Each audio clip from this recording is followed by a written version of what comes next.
Nous allons créer un nouveau TCD. Pour cela, nous allons revenir sur la feuille Données. Et ici, nous allons donc Création, Outils, et puis nous allons cliquer sur Tableau croisé dynamique. Donc ici, nous allons laisser tel quel et nous allons cliquer sur OK. Parfait. Donc nous avons une nouvelle feuille avec notre tableau croisé dynamique et à côté donc le champ de tableau croisé dynamique. Donc nous allons venir faire la sélection. Donc comme on le disait, on souhaite avoir les ventes réalisées sur chaque région. Donc on peut très bien schématiser. Nous allons avoir dans un premier temps la région. Donc ici, nous aurons la région PACA par exemple, la région Aquitaine, etc. Et puis à côté, nous aurons le chiffre d'affaires réalisé sur chaque région. Donc ici par exemple 8500, en bas 6400, voilà.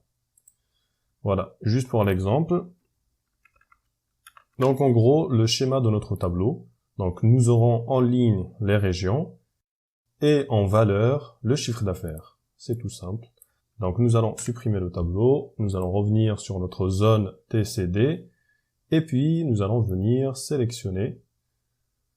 Donc dans un premier temps, la région que l'on va venir placer en ligne et le chiffre d'affaires que l'on va venir placer en valeur.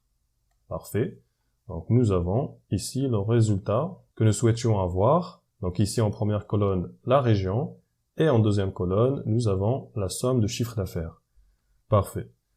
Ensuite, ce que nous allons faire, c'est aller dans Analyse, et puis nous allons utiliser le graphique croisé dynamique pour mieux visualiser l'information et pour nous faciliter la tâche lorsque l'on souhaite faire une comparaison sur le chiffre d'affaires réalisé par région. Donc ici, vous pouvez très bien faire le choix. Alors, il y a la possibilité de le faire en barre ou bien en histogramme. Donc on va rester sur l'histogramme qui est beaucoup plus lisible et nous allons cliquer sur OK. Parfait, nous avons notre graphique. Donc nous allons par la suite travailler le style de notre graphique et pour l'instant je vous propose de passer à la suite, à savoir le chiffre d'affaires par produit.